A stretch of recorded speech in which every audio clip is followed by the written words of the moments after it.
கால் வண்ணத்தை இங்கு பார்த்தேன் ராமான்னர். அதுல நிறைய அர்த்தம் இருக்கு. பிரம்மச்சரிய வண்ணத்தை நான் பார்த்தேன். வாழ்க்கையின் கால் பங்கு பிரம்மச்சரி, அரை பங்கு கிரகஸ்தம், முக்கால் பங்கு வானப்பிரஸ்தம், முழு பங்கு சன்னியாசம். அவள் எப்படி வந்தாளா, சாபம் கொடுக்கும் போது இருந்த அகல்யாவா வரல, பார்க்கடல்ல இருந்து வந்தப்போ வந்தா பாருங்க, அந்த அகல்யாவா இளமையா பேரழகியா நிற்கிறார்.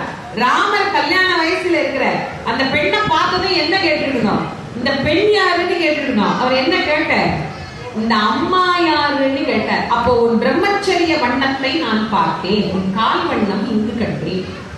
வாழாத அகலியை வாழ வைத்து 3 பேரும் வர்றாங்க.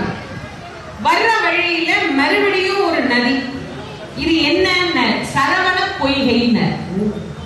இதுக்கு என்ன சிறப்பு, முருகன் அவதாரம் பண்ணது இங்கதான். ஆகா, இதுல நாம நீராடணும். 3 பேரும் நீராடி அங்கிருந்து கிளம்பி திரும்ப இன்னும் கொஞ்சம் தூரம் நடந்து வந்தா மறுபடியும் ஒரு சின்ன ஓடை, ஒரு ஆறு மாதிரி ஒண்ணு ஓடும். அதை கடந்து போலான்னு பார்த்தா பாலம் இல்லை.